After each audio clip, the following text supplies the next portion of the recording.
On this month's episode of the FlipScreen Games Podcast, we're talking about Oblivion Remastered.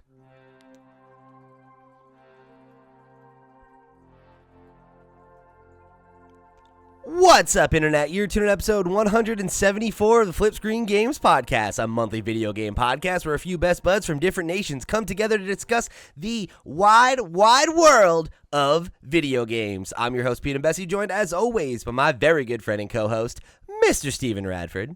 Hello. Hello, Steve. We got a special one, right? I mean, normally we're on a 1 month, once per month on this show, but we're doing an extra episode mostly because you were so excited to talk about Oblivion Remastered, and then based on my time with it, I am also so excited to talk about it. So, oh yeah, see, it's interesting. So for people who don't know, Oblivion is probably one of my favorite video games of all time, probably closely after Diablo 2. But you've not played it at all, right? No. This is your first time playing it, but you're a big Skyrim guy. I would say I'm a Skyrim guy. Calling myself a big Skyrim guy feels like disingenuous because, like, I played Skyrim on release. I played it for like 70 plus hours and never rolled credits on it. So, like, okay. I enjoyed it. Your wife must be very disappointed in you. What's that? Your wife must be very disappointed in you. Yeah, definitely. Yeah, that's like my wife's favorite game. But yeah, it's like, so like I really enjoyed my time with Skyrim, but I was so like wrapped up in doing I did the Mages Guild, I did the Thieves Guild, I did the Fighters Guild, or the Companions, whatever, right? Like I did all of the side stuff and all of the like faction stuff, but I never like went and completed the war or any of the like the central plot. I just at a certain point was like, I'll get to that when I get to it, and then never did. So actually the first Bethesda game that I ever like fully ran credits on was last year when I played Fallout 4. So I'm like working my way back now. We never spoke about that. What ending did you do on Fallout 4? I did the railroad. Okay. Yeah. That's a good ending. I like the Institute ending as well. I think that's a fun one. Yeah, I had to side on. I had to be on the side of anyone that's like liberating living creatures that deserved autonomy. I'm like, yeah, okay, I'm in. So yeah,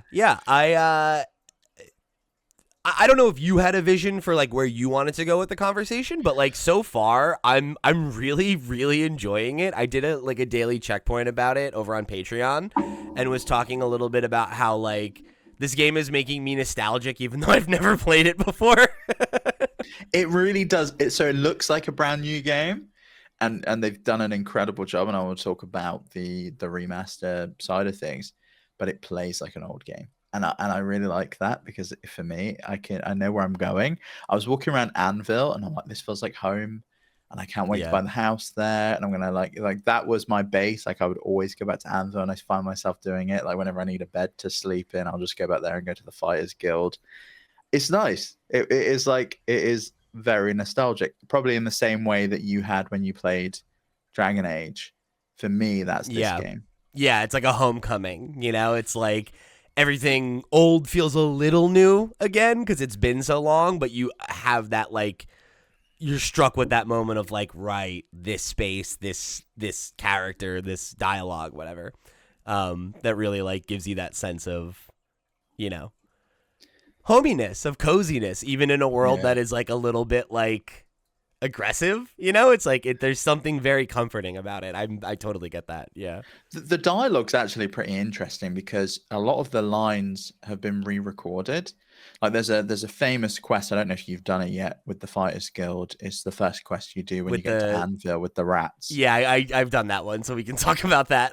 It was so funny. It's hilarious. The line's been completely changed. Like it's been completely re-recorded. It's not the same voice actor because she is not the right race. So they've re-recorded all the lines for Wood Elves. They've re-recorded a lot of the lines for I think they kept High Elves the same, but Bretons and all the different races now have their own unique voice, which they didn't previously. Okay, so there are some dialogue that is the original dialogue. Yeah, some dialogue's the original dialogue, but some isn't. Like if you've done any of the Thieves Guild quests? Not yet.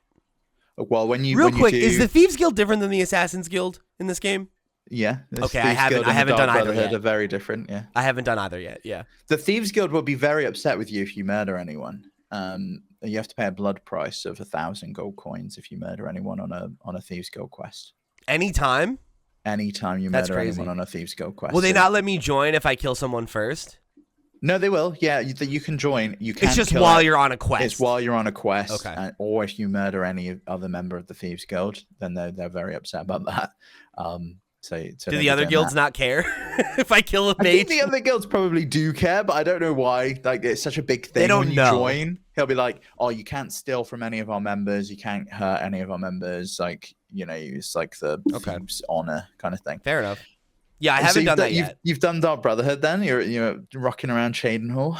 No, I haven't yet. I'm saying the only one I joined the Mages Guild, and I joined the Fighters Guild. Okay. So far, and then yeah, those are the only faction quests I've done so far. I did the first Fighters quest with the rat stuff, and then I have started.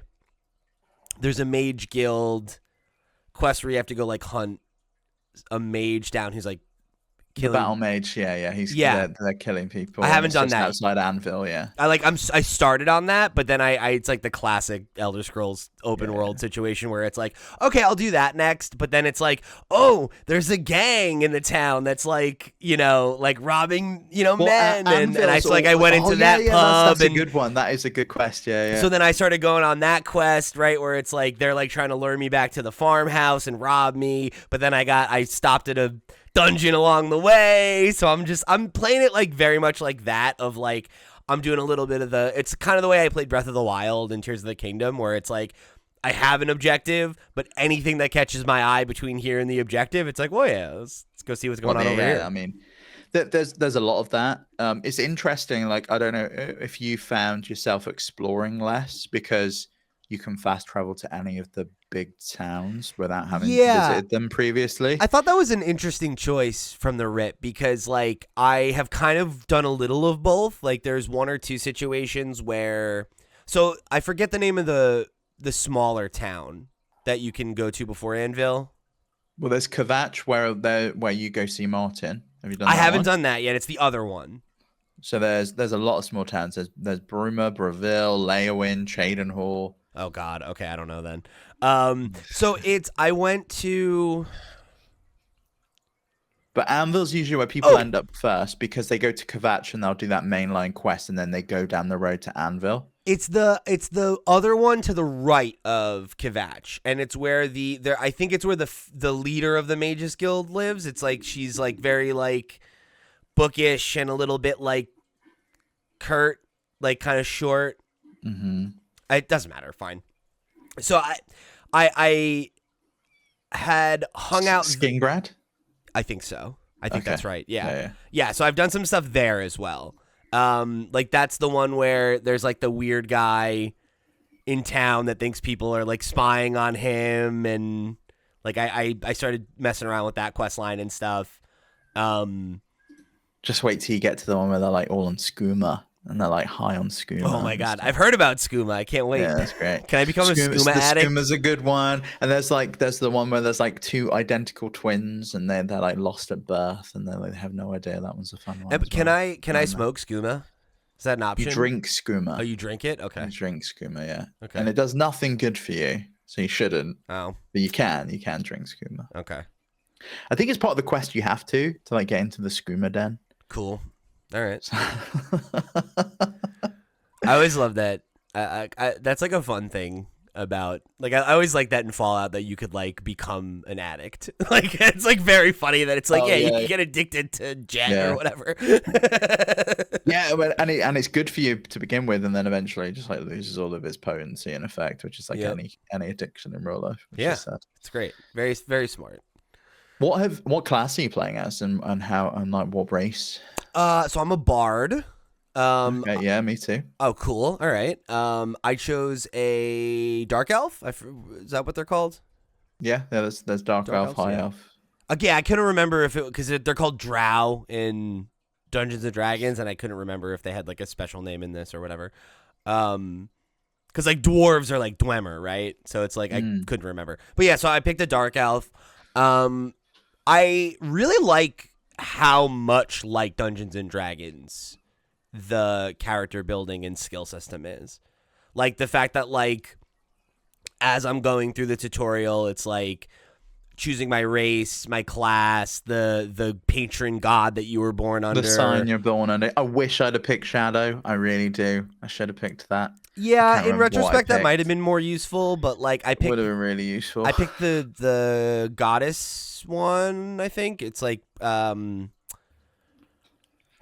there's two that had like flat base stat, or three maybe that had like flat base stat raises, and I picked one of those. It was the one I think it upped my endurance and my one of my other ones that was like a lower stat, like by 10. Yeah. So all of my base stats are 40 or higher, like right at the rip, and it's awesome. But I really like that. Like I like that approach a lot. I think it's cool how it encourages you to role play, like with your character and who they are, like right from the rip, rather than just being like, I'm picking whatever race I am because I like that one, and I'm picking whatever class because I want to be that class. Like I like the idea that like, oh, like I specifically chose a dark elf because they had benefits to blades, destruction magic, and archery, and I was like, well, those are the three. I picked Breton because it was like, oh, it's really, really kind of good with swords and also magic. You can kind of go with like a battle mage build, which I like. Yeah, and like that was why I picked that, because I was like, well, those are the three skills I usually use in a fantasy game: is destruction magic,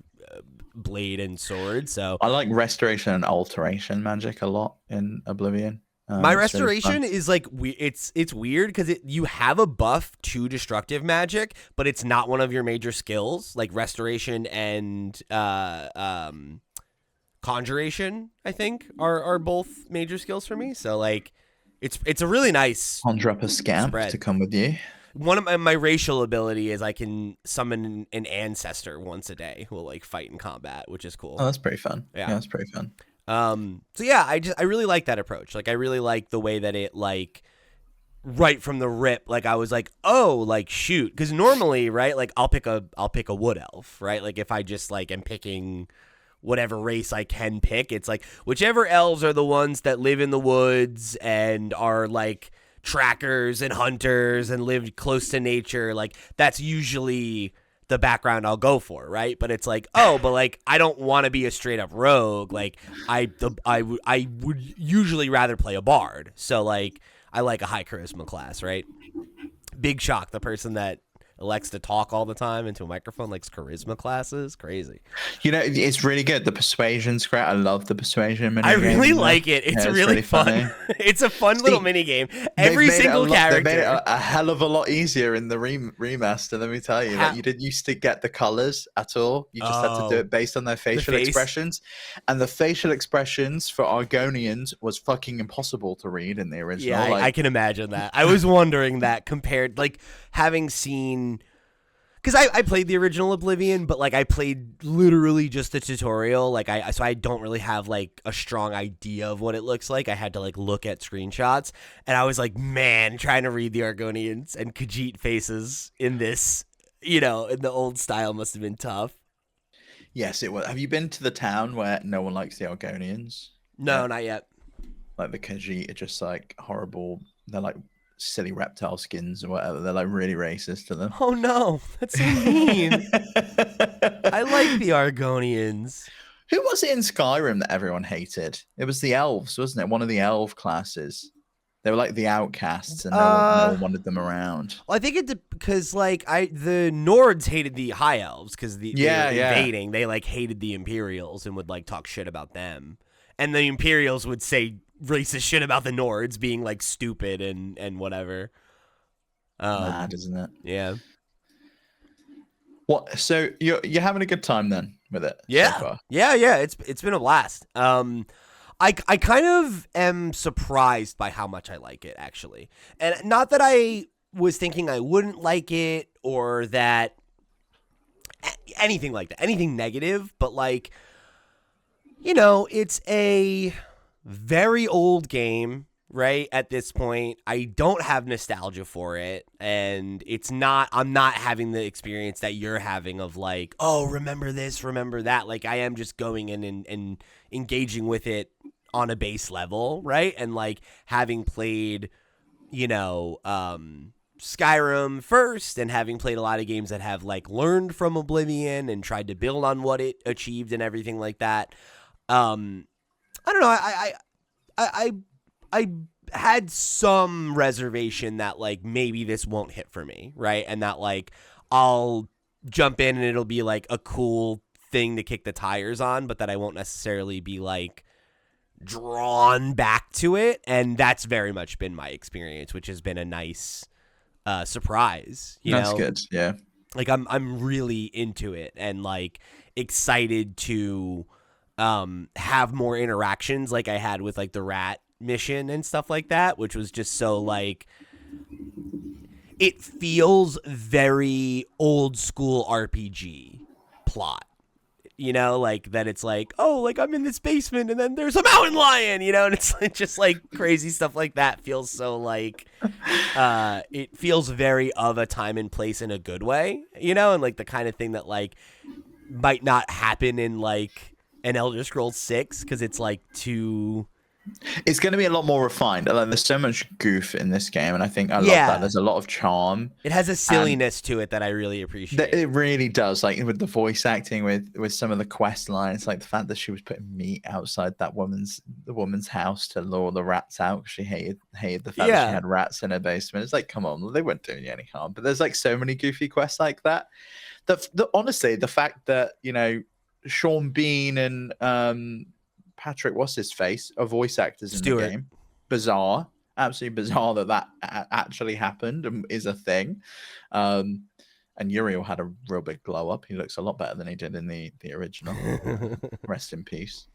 But I like it. I think it's yes, there's nostalgia to it, but I feel like I can look at it a little bit subjectively or objectively in the way it's just like it is a good game.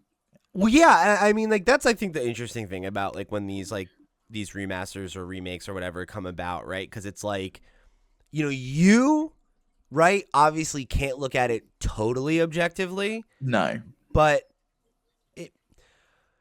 first of all, I don't think that's necessarily. I think we overestimate how much that matters.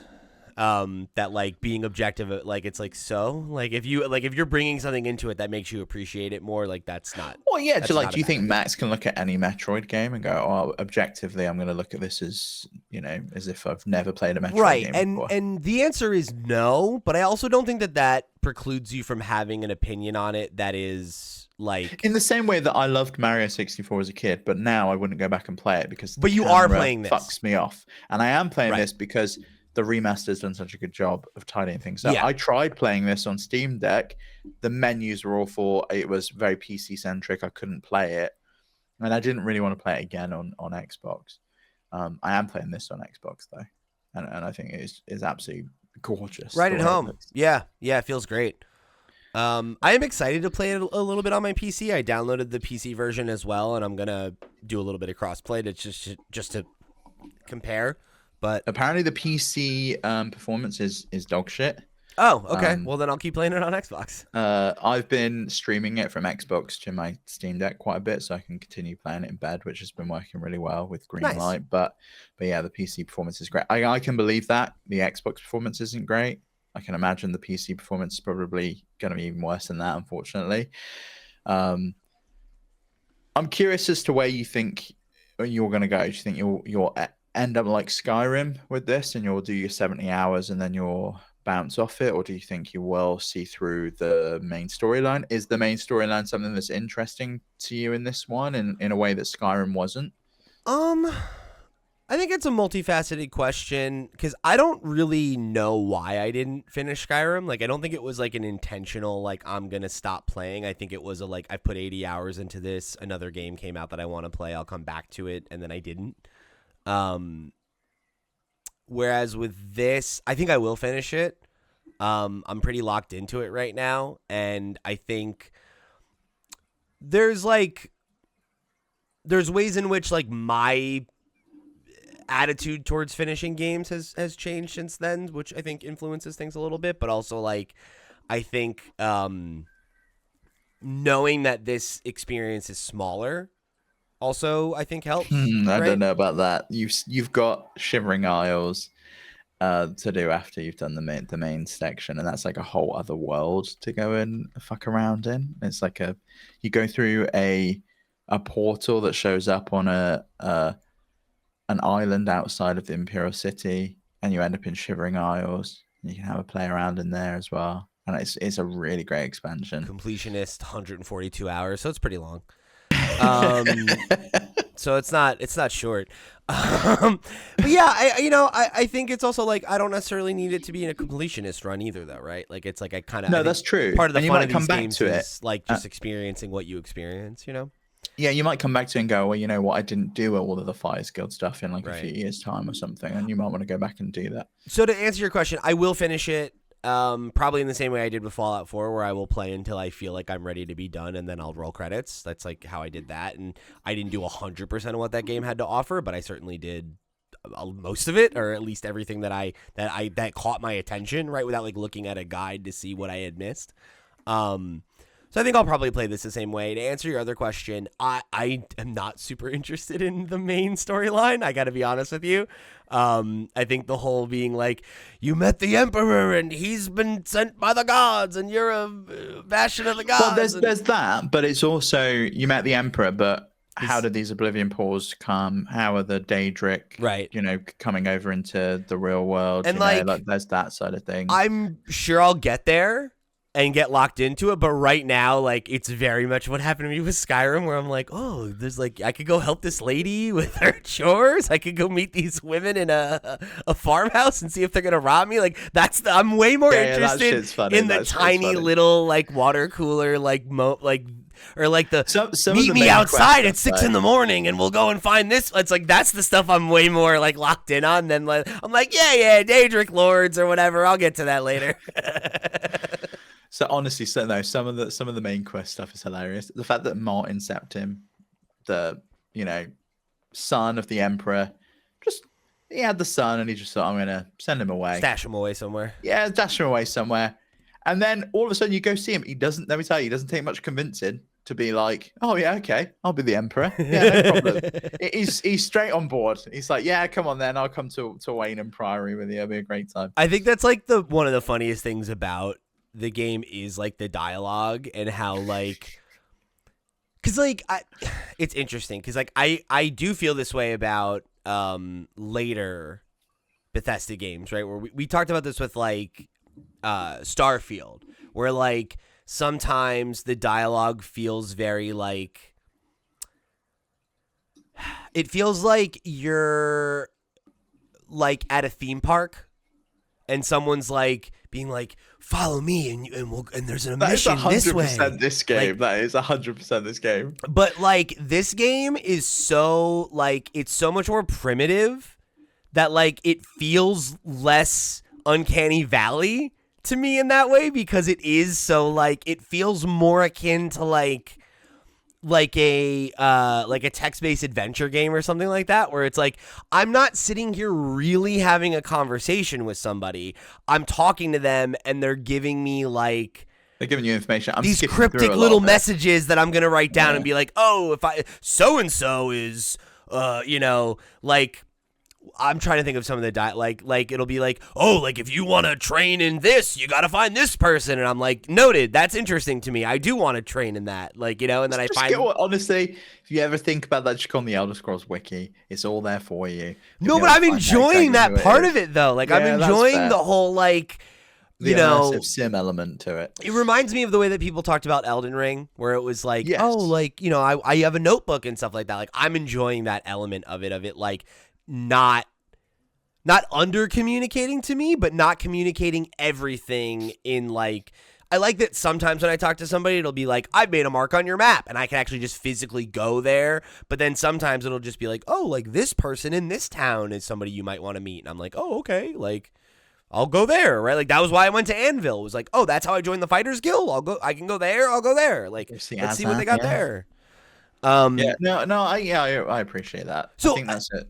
probably a good way of playing it. There was something I wanted to it was a thing we were touching on earlier that I wanted to circle back to, which is like the like objectivity, right, angle of things, which is like there was a comment from somebody at Blizzard, I forget who it was, but he was saying how like a remaster of a game like Oblivion will like never hit the way that it used to, because like we're so trained by like modern games like Elden Ring and stuff like that have like leveled up what these games did, that it makes these experiences obsolete. And like I am so pleased that I am having an experience that I think challenges that point of view. That like I do really believe that a new player, even somebody who's like younger, right, who's like only played modern open world games, or maybe has never played one at all, right, or whatever, like I think you could play this and find a lot of fun and a lot of value in it. Because I mean, I am, and like granted, I am an older gamer, like I lived during the point where this was what games of this ilk were like, but like I'm not playing it with these like rose-colored nostalgia glasses or anything, because like I'm not. I wonder if it's an age thing, because you've played games that were this clunky back then. Would someone who is, say, in their teens or their 20s, who enjoyed maybe Skyrim or Elder Scrolls Online or Elden Ring, get the same out of it? I think they could, is my thing. Is like, because it's like, I don't know, like this is, and maybe it's just a me thing. Like I've said this before, and it sounds like I'm like bragging or like being like a prick, but I don't mean it that way, which is like, sometimes I think I just like video games more than most people. Right. And it's like that, like I'm more open to things that are less immediately like inviting. Cause like this is the thing that we used to joke about on Nintendo Noise, and you guys would call me a boomer because I was like, NES games are good, actually, you know? And it's like, I don't think that has to be a barrier, because I think when you have a game like this where all of the like style and tone and like charm of a older game gets that slight upgrade that gives you some of the quality of life features that I do think a modern player would find obtuse, like wanting a better, you know, like save system, for example, or something like that. Not that that's necessarily the case in Oblivion, but that's like, well, I mean, the save system isn't, the menus are a tad annoying, I will say. I do wish there was like a quicker way to get things. I know that we need the wait button, it's always been there, but fuck me, like I want a quick save, and it's like tab, yeah, quick save. Yeah, it would be nice. That's like definitely a benefit of playing it on PC. You could just like hotkey it. Yeah. But you know what I'm saying? Like, I'm more giving that as like a general example of like, that's one of the things. No, yeah, like autosave, for example. Exactly. Like that's something in NES games that I couldn't play an NES game now unless I was playing it with save states on an emulator. There's just no way. Right, and those are the kinds of things that I think actually preclude younger gamers from getting into these experiences and like and feeling like it like that it's like frictionless, you know? Like this is anecdotal, but like for Easter last weekend, right? Like we were hanging out with Sarah's family and her, I guess, nephew, it's her cousin's kid, who's like a 10-year-old, right? And like he was literally like, he was talking to me about Mega Man 2. Right, and how like I haven't been able to beat Wily yet, but like I beat all the Robot Masters, and like I'm trying to get, and it's like that's a old game. That game is like 30 years older. Like that game was 30 years old when he was born. You know, like it's like he's into it and enjoying it and it playing it on its level, right? Because he clearly is like, he's into games, right? He's not just somebody that plays games. He's like into games and like interested in the history and all that stuff. And I think that like, yeah, like that might not be a product that's for everybody, but in the same way that there are young people that like, I mean, I've done this with video games, comics, film, music, right? Like it's like, you know, like, like I listened to a lot of music that like it was 30, 40 years old when I was born, right? Or older. And it's like, I think that like, I want video games to have that. I don't want us to be in a universe where we like pretend that the newest version of an IP is always the best, or that there isn't value in going back and seeing how this game did things differently than Skyrim or Starfield or Elder Scrolls 6 when that comes out, you know? I do think Skyrim is an objectively a better game. If I take out any of the nostalgia element to it, that is a better game. They learned a lot from Oblivion. But there is still a lot of value in this game. And There's a lot of things that it does way differently that I think are interesting. Yeah, there is. Like, even down to some of the mini games. Like the lock-picking mini game, which can be annoying as fuck at times. I had to watch a guide on how it actually worked because I was like, no way. Yeah, they gave me a tutorial and I was like, I get it. And then when they introduced the part where there was more than one, I was like, I thought I understood. I don't get it. I thought I understood this. What's wrong? Like, what am I not getting about it? And I was like, oh, okay. Like, I didn't realize that they would go up at different speeds because when it was just one, I got it on the first try every time. So I was like, why isn't it sticking? I don't have to watch it to see when it sticks and when it falls down, or when it sticks and when it falls down, or just spam X until you run out of lockpicks. And yeah, that's the other. What level are you? 4. Okay, so you're 6 levels away from being able to do the Nocturnal quest, which will get you the skeleton key, and then you'll never have to worry about lockpicking ever again. Cool. Because you just spam the shit out of X and it will let you in anyway. I guess I'm technically level 5, but I haven't gone to sleep yet because I want to go train with somebody before I level up. No, sleep before you train. I thought you could only train a couple times per level. Don't I want to train every level before? No, so it's the level of the skill. So you'll be like an apprentice, a journeyman, whatever. But the actual level, the number, you should sleep whenever you can, because then you can start. Okay, I thought it was telling me that I could only train a certain number of times per level. So I guess I just misunderstood that. Yeah, that's a little bit confusing. But yeah, you'll be like an apprentice of say destruction, and then you'll go to a journeyman of destruction, and then you'll go up to expert of destruction. I see. So that's what that level is, and you have to find someone who is a higher level than you to train you, because you obviously can't be trained by someone who's like an apprentice if you're a master of destruction, because they're not going to teach you anything. That makes sense. So finding that can sometimes become more difficult as you progress through the game. Like, these are things about this I really like. Like, these are all, like, little things that are different about it. Like, I think it's interesting that, like, the dialogue is more primitive, but the fact that, like, I like the way that, like, speechcraft and stuff, like, plays into commerce and, like, leveling up. And, like, it's very interesting the ways. There are many ways in which it is more primitive than Skyrim, to your point, but there are other ways in which it is, like, some of the role-playing stuff is deeper because it's not. It's clearly more ingrained in D&D than Skyrim, and it's very much from a tabletop.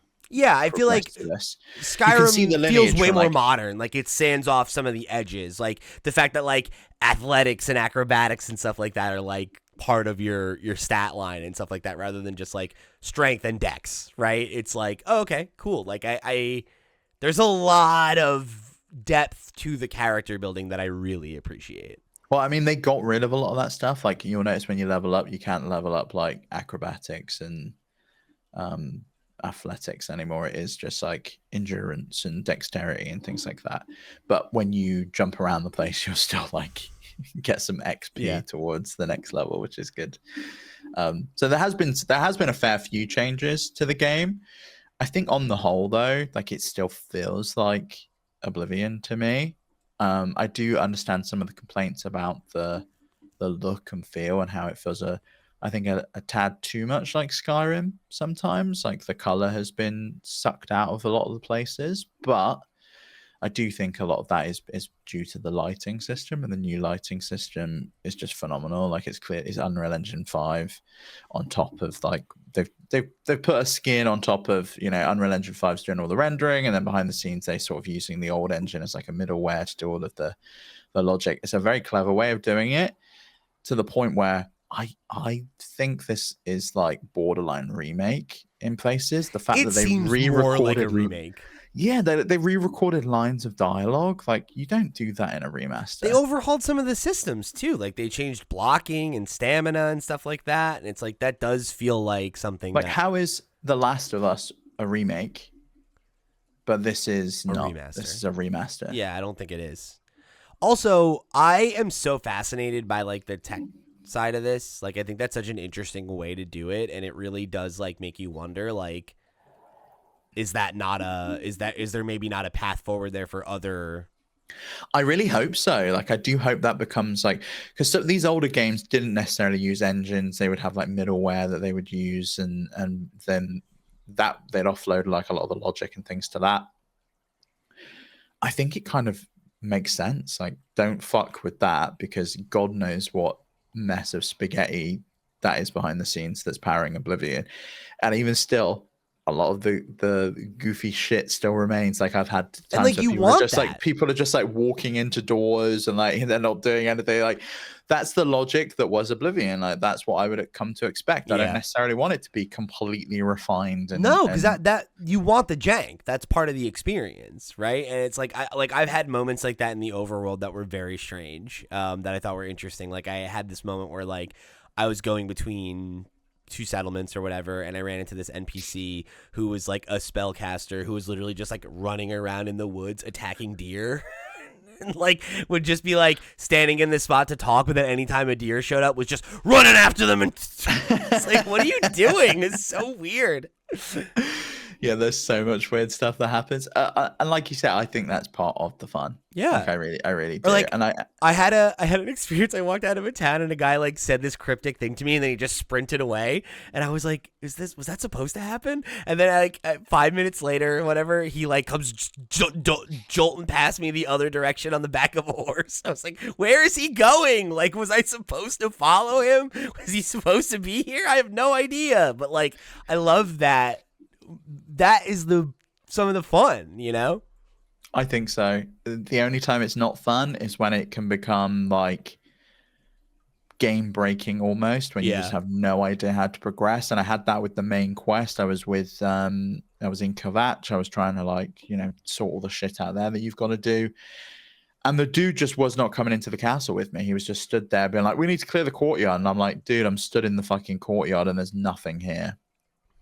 And it was only because I'd played the game before, and I'm sure I could have Googled it and found out what to do, that I knew I had to go into the castle and clear the castle and get the ring from the dude that was meant to be there, but he was actually dead. And that's the only way I could progress.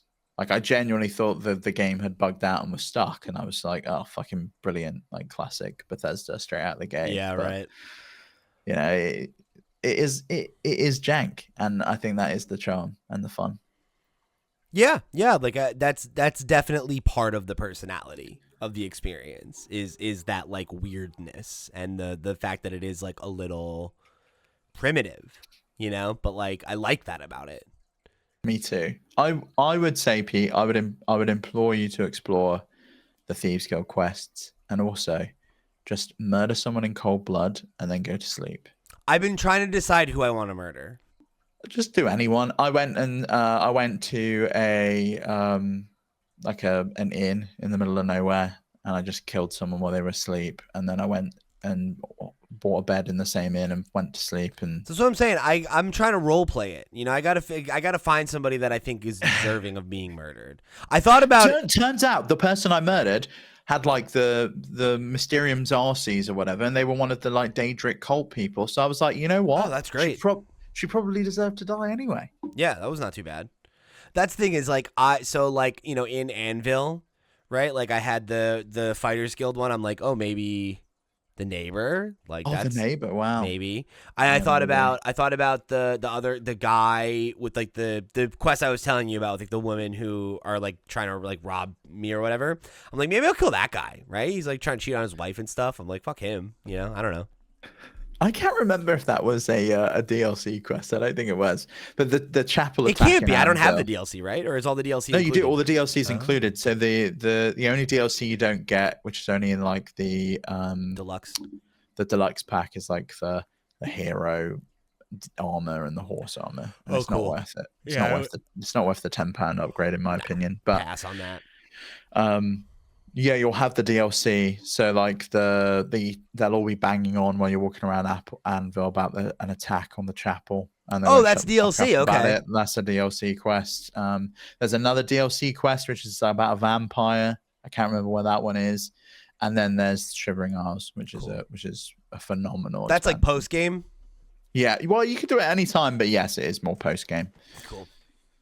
I would say like you can do it in any order. The kind of main quest doesn't. It's not like Skyrim where there's faction stuff and like it will alter like the outcome of anything. Like if you sub with one faction, the other faction won't like you or anything like that. None of that stuff was in here. You can just decide what you want to do. And for me, I love the Thieves Guild quests. I love the Dark Brotherhood quests. So I'm very much focusing on a lot of those. I'm just gonna join all the guilds. Yeah, all the guilds are great. All the guilds are great. Them. Yeah, they're good fun. I kind of feel like that's the best approach. And then just wander around and talk to people. The Daedric Shrine quests, a lot of those are fun. That's not one of the Nocturnal quest I mentioned where you get the skeleton key. That's a Daedric Shrine quest.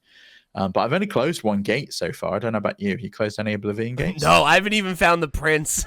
Well, when you get to Kvatch, you'll have to close an Oblivion gate before you can get into Kvatch and find the dude. So it might be worth going and maybe I'll go do that. So you at least know what they're like, and then once you've done that one, they will like kind of sort of pop up everywhere, and everywhere you go, you'll be like, "There's a gate to Oblivion." And maybe I should do that then, just to get it moving. Because I was kind of like, I'll go find the prince later. I got stuff to do. Yeah, that's fair. Yeah, you'll end up with like you'll get like some pretty cool armor from it as well, which I sold. I just wanted the money, and then I just started stealing everything. I go into people's houses and I'm like, oh, bottles of wine. I'll just take all that. The books, no problem. Can you sell stolen stuff anywhere, or do you need you have to sell it to a fence, and you can only find a fence when you become part of the Thieves Guild. Where is the Thieves Guild? Go to the Imperial City waterfront. There's a poster about the Grey Fox. You need to look at that, and then you can talk. Once you know about the Grey Fox, it then becomes a speaking point with people, and you can go and speak to beggars. And if you give them a coin, they'll tell you how to join the Thieves Guild. Cool. And then you end up with some cool quests to do. Nice. Yeah, because excuse me. I had a situation where I stole something that's worth like it's like a piece of paper that's worth like $2,000 or something. And I was like, oh shit, where do I sell this? And I can't find it. And I'm like, with the first fence, you're probably going to get like 500 quid for it. All right, whatever. But you can work your way up to the better fences if you wanted to keep it in your inventory. All right, that's cool. However, if you ever get arrested, I know that's what I'm worried about. Yeah, you can steal it back though. Like you will end up with a lockpick if you go to jail, and you can break out of the cell and steal all your shit back. You have one lockpick, and you know what what it's like. What happens if you fail? You gotta just wait. You just got to serve your time, and then you always leave jail with like something's with a debuff, like one of your skills would have gone down a level. That's funny. Because you've been in prison and you couldn't train it or whatever. I feel like you should be able to increase your strength.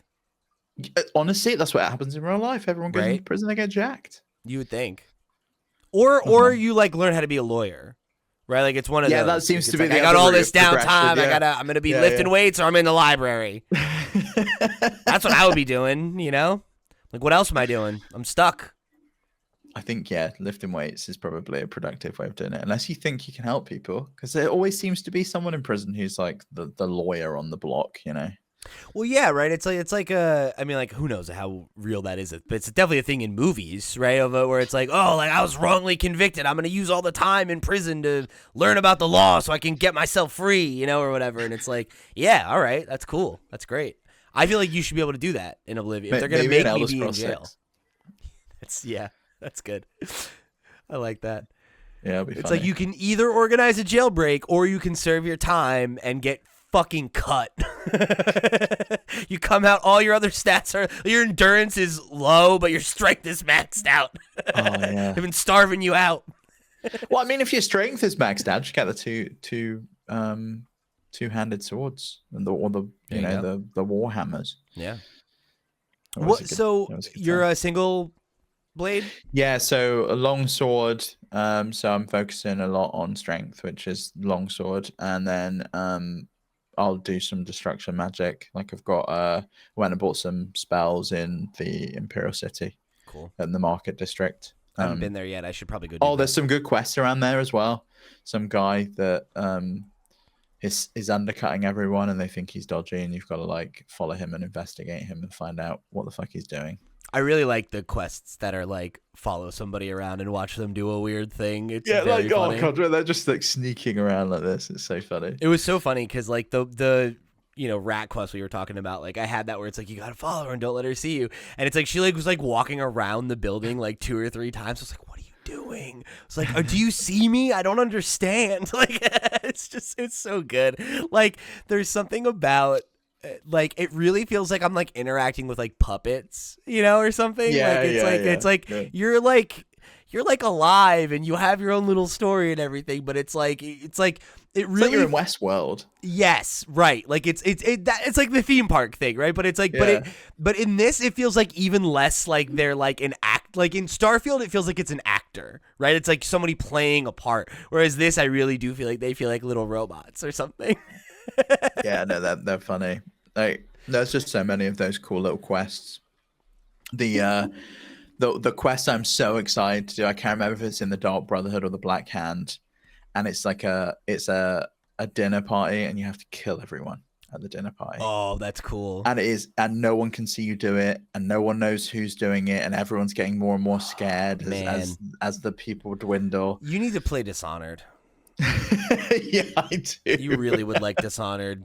Like the fact that you brought that up and you're like, this is one of my favorite quests, and like how much I know you like Hitman. Like my favorite mission in the first Dishonored is you're at this dinner party and there are these sisters are hosting it and they're triplets and they're all wearing like basically an identical outfit with like a mask, and you have to suss out who is your target, and every time you play the game they change which sister it is. Oh, that's funny. So it's like you have to like, and it's like different that the way you figure it out is different based on who it is. So it's like there's like 10 different ways for each sister for you to figure out which one it is. So it's like there's like all these different permeations of how you can do the quests and stuff. I love that kind of thing. I'm reading about this. It's called Sanguine, the quest, and it's part of the Dark Brotherhood. Is the Dark Brotherhood, is that the Assassins or is that the Thieves? That's the Assassins. Okay. And then eventually sort of becomes the Black Hand. I won't spoil it. You'll see what happens. But the quest is disgusted with the proprietary and snobbery of Countess Alessia Caro of Leowin's dinner parties. He sends his hero to crash the party by attending in disguise and casting a unique spell to liven things up by undressing every person in the party. Upon completion, you get a Daedric artifact and a Sanguine Rose. Like you get some cool shit. That sounds awesome. out of the Dark Brotherhood. I love it. So is there any like morality meter or any, like if you do shit like that, is there any like do you get like locked? Like if I'm in the Dark Brotherhood killing people, does that like preclude me from doing anything in any other faction or anything like that? No one knows that you're a member of any of the other guilds, which is kind of funny. Like, you can run around wearing your fighter's guild armor and no one clocks. I'm murdering people. Yeah, no one clocks at all. But the armor you get, if you like sneaking around and stuff, definitely join the Dark Brotherhood, because the armor you get from that is really good. It like fortifies your sneak skills and things. So cool. Yeah, my sneak is not very good, so like I use it when I need to, but like it's so like I get caught so quickly. It's like I get one sneak attack in. Just spend like half an hour just walking around, crouch down, and your sneak skill will go up. It's the most ridiculous leveling system ever. Like just jump around the place. I love it though. It's so funny. Like I love when I'm just jumping and it's like your acrobatics went up, and it's like that makes sense, right? Like yeah. Like I love all the little things that you get on like the loading screen. It's like a master of acrobatics can dodge sideways, and it's like, ooh, cool.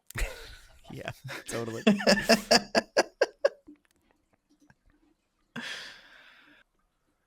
Yeah, I think that's probably gonna be my main focus for a little bit here. Is I guess the next thing I'll do is I'll probably take your advice and go and like open up the Daedric, doorway stuff so that I can chip away at that. But I definitely think my focus is probably gonna be knocking out the fighters, mage, thieves, and assassins guilds first, because I don't know. There's something about those that always speaks to me. Like that was the main focus of what I did in Skyrim too.